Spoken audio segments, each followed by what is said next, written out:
there's no reason to believe you.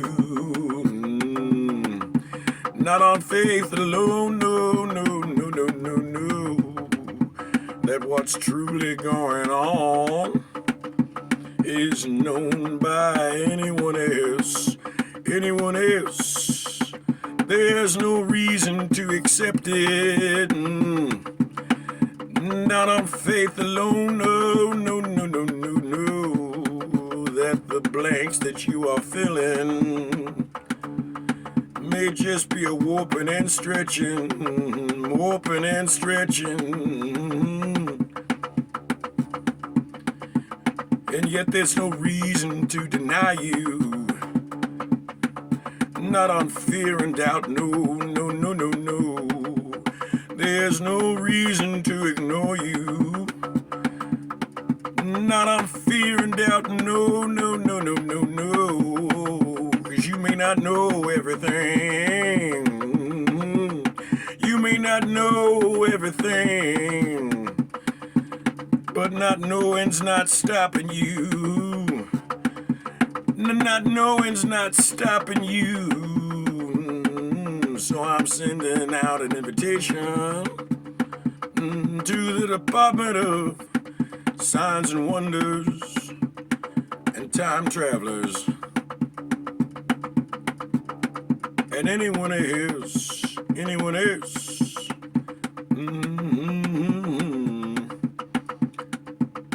Alrighty. So in part one, we outlined the broader phenomena in focus with respect to how the media of audio-video becomes a medium of least path of resistance that is essentially a kind of psychic and or telepathic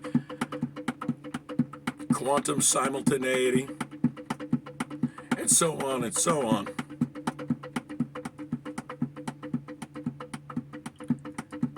And myself,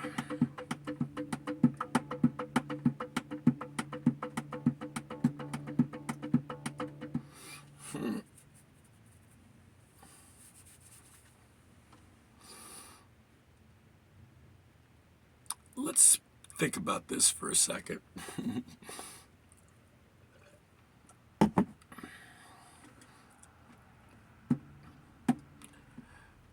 Broadly, amid the wilds of the fringe, such has been exponentially growing wild like dandelions, and growing wildly so as to have room and not be pestered, just growing wildly. All these narratives and ideas, old and new, and some of them kind of smack dab like resurgencing in tandem with other broader phenomena. It's like it just happens to be the case. It makes it a bit of a mess. To provide for a more thorough taxonomy of the broader phenomena. Not that that's, the end all be all, but it is necessary. It is sweet, it is pleasant, it is a beautiful thing to experience varying arrays, varying aspects of the array of the broader phenomena, and be moved to become a mysticism, all the symbols, all the signs, all the archetypes, all the stuff, every kit and caboodle, anything that the blank will stretch and warp to make room for how, it does, bingo. On the other hand, in tandem with mysticism and all of that. And dovetailing into it is the discipline of phenomenology. Student phenomenologists springing from the same broad phenomena. Seems rare. Seems, and sympathetically so, very strong vulnerability to wind up getting bottlenecked into mysticism as opposed to phenomenology, because we can talk about all the reasons and all that narratives like to hold things still. Narratives fasten things into place, and a narrative can last a very long time, and it can have a certain immortality. It'll just keep, surfacing and dying like a sine wave. It just keeps coming back. The older, the newer, it doesn't matter. Old ones keep coming back. The ones in recent history, they'll vanish and they'll come back. It'll be new iterations. It'll have new edits and so on. Like, say, anything as it relates to this broader phenomena, everyone has a favorite narrative for it. The phenomenologists, we have to remain asymptomatic of narratives. Narratives, again, they like to hold things into place. The phenomenologist has a privy to at least an aspect of the taxonomy of the broader phenomena that indicates that it is not a stationary thing. It is not if anything, it is a moving target. It playfully, by Hoyle, will refuse to hold still, and in a lot of cases, it does seem to indicate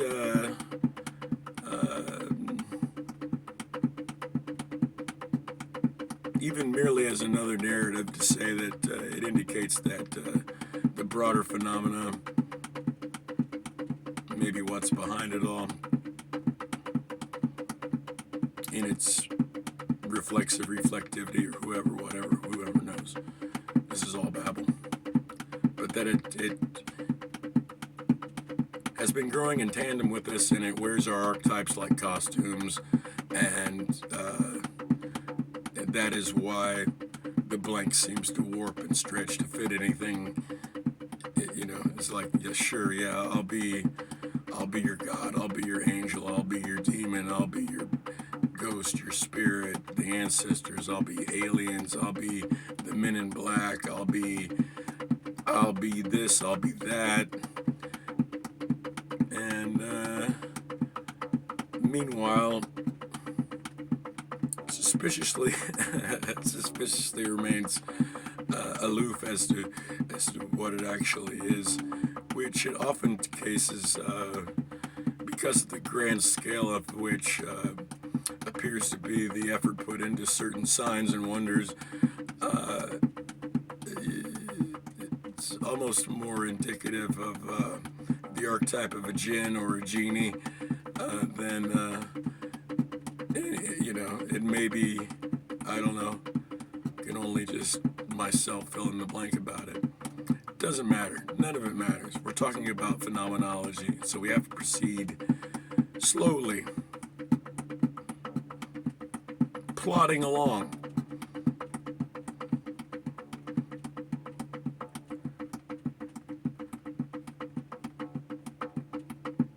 Let's say you're the Wizard of Oz.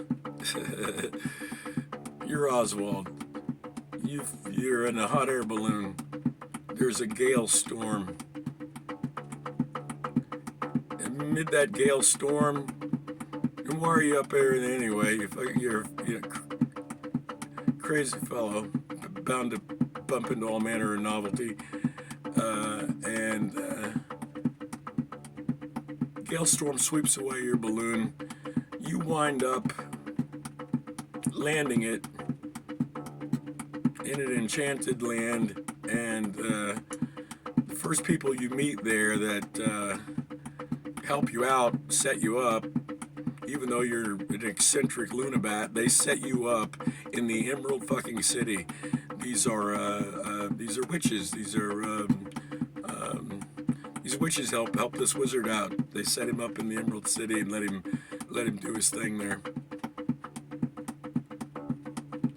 Meanwhile, if Oswald, if he decides that he wants to try to get back to where he came from, go back to Kansas, and he tells his story to a local fellow there, and the local fellow asks Oswald to draw him a map of Oz. You know, how does one get to Oz? Anything that Oswald could tell him would be reckless, dangerous, and wrong, and good luck with that. Meanwhile, he might get back there by accident again, land on his head,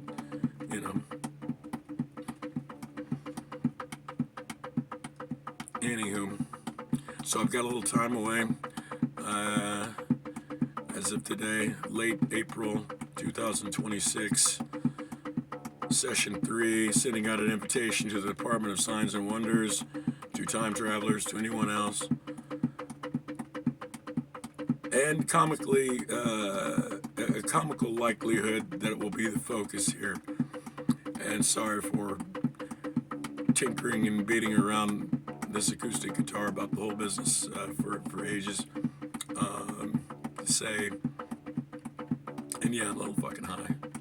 Little pre-roll. I was happy to come home from work too.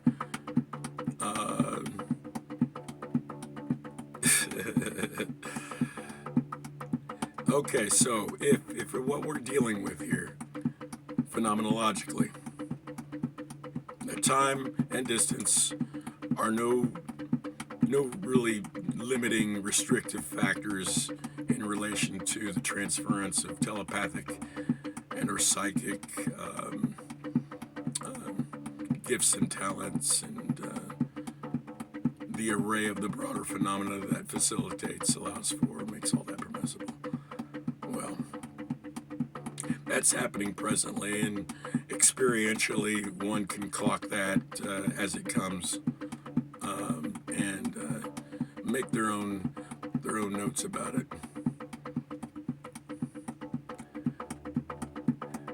Now, here's where things get curious, and why something is abstract as an archetype is the Department of Signs and Wonders isn't so reckless or crazy. Is that if we are proceeding forward exponentially, ever picking up momentum,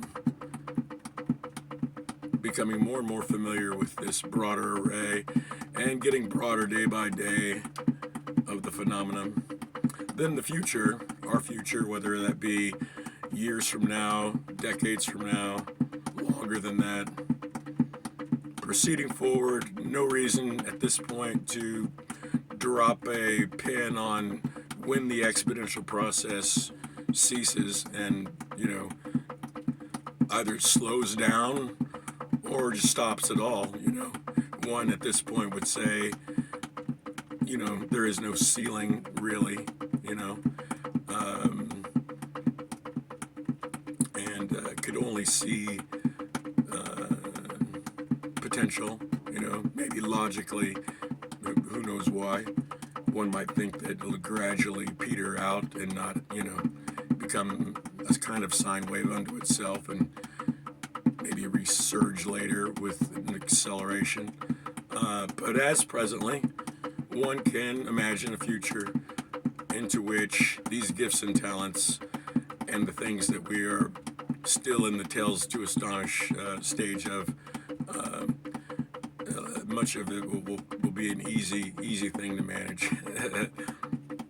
And so, if right now, as an example, one tapped in can click on the media of an audio video and be psychically entangled with the content creator on the other side, whether that be, something that was recorded and uploaded and shared months ago, days ago, whatever, years ago. The child's play with which the future can retro-causality-wise engage with its past, our present, that's a likelihood that's just, unless we're wiped out by a fucking dinosaur-sized, rock out of space, or, whatever happens here on the prime material plane to disrupt that flow, we could say that the future is going to have an easy time with tapping back into its past as carefully or as recklessly as it cares to.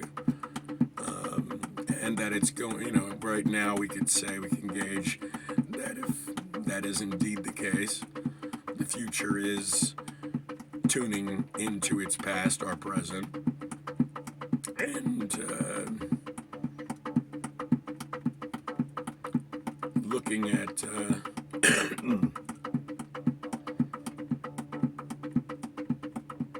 well, it's very strange fucking waters, because I'll tell you, the variance with which I myself, phenomenologically and experientially, have experienced throughout my life,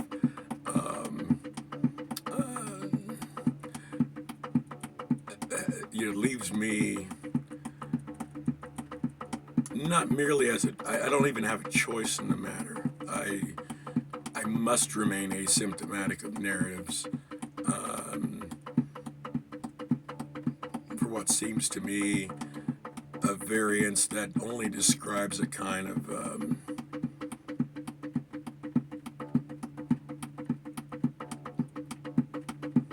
how to put it, it's too surreal, too baffling, too dreamy,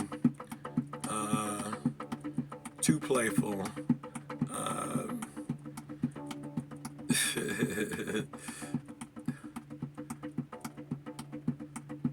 However, I am sending out an invitation. These baffling, breadcrumbing future people with, their own future goals. I mean, who knows? Purely as a science fiction trope, one could say that in a world in which psychic abilities exponentially accelerate, and the world in which those are accelerating from are a world in which spends much of its time and attention engrossed in entertainment of one sort or another, in a kind of prolonged adolescence, neoteny, and just playing games essentially well into adulthood and beyond. That if things become far easier and just generally physically far easier, and things much more psychic, and in a world that's impulses are just towards entertainment and having a good time with that, then that future's ability to look back on its past would make its past, tragedies, comedies, whatever, like if the future could tinker with the past, in the case that be like a game with player creator content, one could engage themselves by peeking in and poking around the past as much as they would like, and then generating certain responses and likes and shares. I don't know, man. That's science fiction. But is it a likelihood? It's one of them. Who's to say? I don't know, man. Don't know.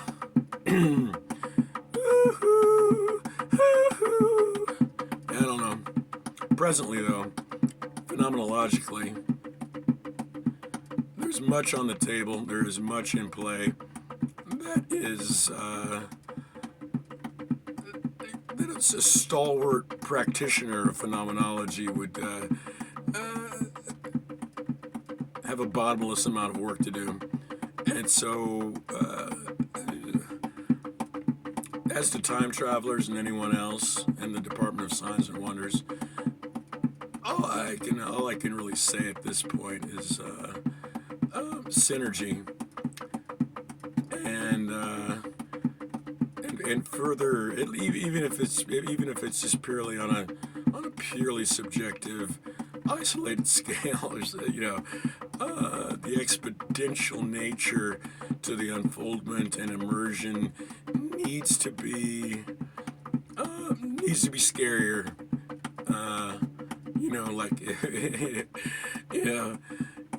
If the beings I've encountered and been witness to are bashful at this point, I don't know why. I mean, as it relates to my sanity, as an example, by all means, make me shit my pants. Make me shit my pants. We'll laugh about it later. Let's say you're a giant, your 12-foot mantis shows up in the dark, uncloaks itself. I shit myself. We'll laugh about it later. We'll have a laugh about it later. After a shower, after I clean up, and it could be a shaky, polite tourist of your presence. However, then again, what we're up to here, being moved around,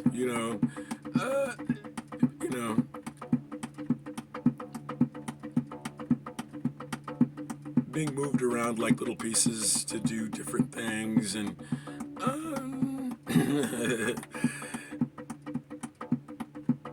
much of which in accordance to a kind of quantum network of entangling strings of whatever it takes to bottleneck one event or another into another and make all this happen with such playful precision. I mean, it could all be just a reflexive reflection, and that's just the nature of being dreamers here. Don't know. As a phenomenologist, the wiggle room, that fucking wiggle room.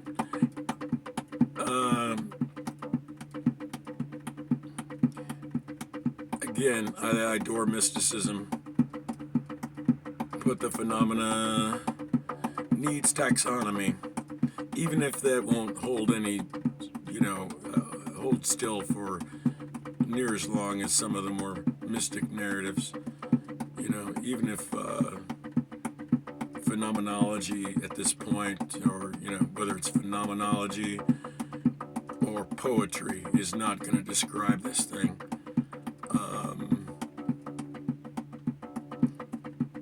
But we can clock it. There are patterns. There are things that are independent of narratives, like, say, time travel, for instance, time hopping. Experientially, those who have engaged with it experientially, that's a phenomenon that can be described without mimicking lingo. One needn't have a favorite narrative to describe quantum simultaneity and what that looks like. Just from ground level.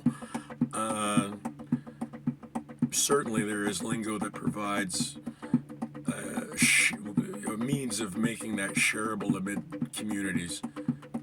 And that's why when you click through comments of some video or another related to these topics, you really can't tell one person from another because they're all using the same lingo. It's all the same shorthand. And now and again, I mean, you could scroll and scroll, and not really notice very quickly indications of personalities in these comments, just because the lingo is so favored. And I sympathize. It's it's like a song. It's whatever, easy peasy. Even phenomenology has its own lingo. I mean, granted, it's broader. It's it's the kind of a language that a lot of people look at you and say, "Well, what do you try to do?" Anywho, I've babbled. This is part 3. If I'm to end this in any sensible way, I'll say that I have a few days off the grind and nonsense of my job as an outstanding barback of a casino that wears me ragged and chews me torn. So I have a few days off. Gonna go pick up some more pre-rolls at the botanical dispensary. I will think about these things. This will probably take a day to upload.